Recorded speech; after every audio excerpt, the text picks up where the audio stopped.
अभी बहुत फोटो सुबह के मैं 9 बजे के लाग रही थी लाइन में, अब तक भी नंबर आया, पग पग दूर आ गया। कतरी डिमांड से था कि कतरा कट्टा दे रहे जी? ये 4 2 का 5 रन 2 कट्टा दे रहे जी। दो और गए। कितनी बीघा जमीन से? हाँ 10 बीघा जमीन है। 10 बीघा जमीन में लालू काम बड़े बोलो अब 2 आज मिल जला 2 लड़का मिल जला शानी करे कहेंगे की फसल खराब हो रही है। एक चरसों के गेहूं की नहीं चलो हाँ अधिकारी ने सुन रहा कोई सुन रहा है को ना उठा भी पंचायत में सुने को ना। हाँ आएगी गाड़ी आएगी आज के दिनों में क्या लामा पंचायत में आ रही गाड़ी। खाद की बहुत डिमांड है। जैसे मेरे पास 8 बीघा जमीन है, 2 कट्टे मिले हैं आज 10 दिन में, वो भी 10 दिन में नंबर आया है मेरा। अब 2 कट्टे से क्या होगा? कब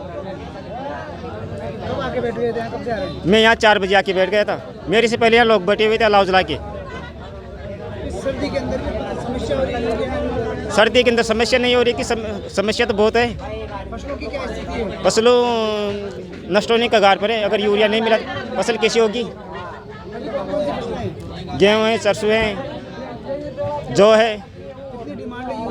डिमांड बहुत ज़्यादा है। आपके सामने देखो आप, यहाँ लोग लाइनें में लगे हुए हैं। सप्लाई नहीं हो रही है। डिमांड के साथ कहाँ सप्लाई हो रही है? सप्लाई होती है तो अगर लाइनों में लगने की कहाँ जरूरत पड़ती? कहाँ आ रहा है यूरिया? फिर कहाँ जा रहा है? अगर यहाँ यूरिया आ रहा है तो फिर जा कहाँ रहा है ये? 10 दिनों में 2 क्या मांगे सरकार से? सरकार से हमारी मांग है कि किसानों को समय पर खाद दिया जाए ताकि इनकी फसलें बचे। लोगों में जैसे बुजुर्ग हैं, महिला हैं, इनको कम से कम लाइन में ना लगने पड़े। अजी रात का 2 बजे घंटे पड़े थे मैं और भूख का तसा रोटी पानी भी नहीं मिल रही। अरे खाद के वजह से 2 कट्टा मिल रहे थे, के कारण फिर दोबारा आओ, फिर तड़के फिर आप लेने लगने पड़े मान। अति कोई समस्या हो साहब। 8 बीघा जमीन से यहाँ कितने कट्टे मिल रहे हैं आपको? 2 कट्टा मिल रहे थे। कहाँ लो 2 कट्टा में? बताओ अधिकारी कोई सुन नहीं रहे क्या? कोई नहीं सुनता। कब से परेशान हो रहे हैं? अब रात का 2 बजे का आइडिया मैं यहाँ मान लो। अब मैं रोज आऊँ चक्कर काट चल रहा हूँ। कोई ये घोरपुरा सरकार तो कह रही है कि कट्टे आ रहे हैं। अभी पता नहीं कट्टे कहाँ जा रहे हैं। फिर ये बिल के में करते होंगे और क्या? फिर क्या मांगे सरकार से? अब सरकार तो सुनती नहीं हमारे को। जहाँ जाते हैं वही आ जाएगा कट्टा। खाद ही मंत्री साहब ने तो खाद का कितने दिनों से परेशान हो रहे हैं? मेरा दिन सूर्य 10-11 दिन हो गया परेशान हो रहा था गड्ढा। यहाँ आए कब आए थे? यहाँ पे 5 बजे का आया था सुबह? हाँ सुबह 5 बजे। इधर में आगे दुकान खुलने से पहले दुकान कूटरी चढ़े तब बाहर बैठे थे। और कितने लोग थे? 2-3 ही था। क्या मांग करते हो सरकार से? खाद मांग रहे थे साहब। खाद दूँ मान तो बढ़िया। पहले की फसल गड़ गई, बाहर की फसल भी बगड़ जाली, तो फिर मैं क्या करूँगा? मांग तो खाद ही कौन पहले की चौमासाम पर बगड़ गई और अब खाद में ना बगड़ जाएगी तो फिर क्या करूँगा? फिर क्या बच्चे में कहाँ से पालेंगे? फिर चोरा चोरिया ना।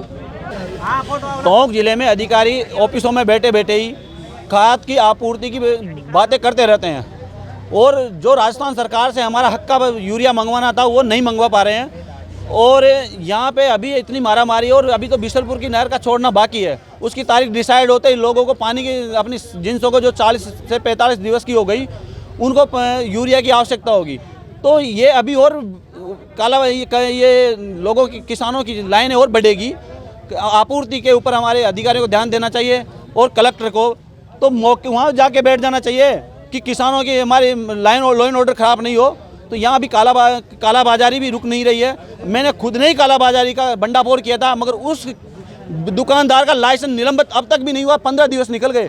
तो कहीं ना कहीं कालाबाजारी है। आज भी एक GSS का मामला आया है दहलोद निवाय में, वहाँ भी 880 कट्टे आए और 400 के टोकन बांट के फ्री कर दिया। तो वो बचे जो कट्टे 480 कहाँ कट्टे गायब हो गए। तो यहाँ कहीं ना कहीं सुपरवाइजरों के भरोसे चलना कहीं ना कहीं गठजोड़ का काम होता है। किसानों को सुबह से शाम तक लाइनों में लगाना पड़ता है, चाहे उनकी तबीयत खराब हो, चाहे उनके सारा सिस्टम खत्म हो, भूखे भाषे अपने देश को अन्न उपलब्ध कराने के लिए ये लाइनें लग रही है। ये अपने घर में खाने के लिए नहीं लेके जा रहे, ये अन्न उत्पन्न करा के देश का पेट भरेंगे। इसीलिए इनको लाइनों में लगने की जरूरत नहीं होती। सरकार पूरा यूरिया इनकी आवश्यकता अनुसार मुहैया करवाती।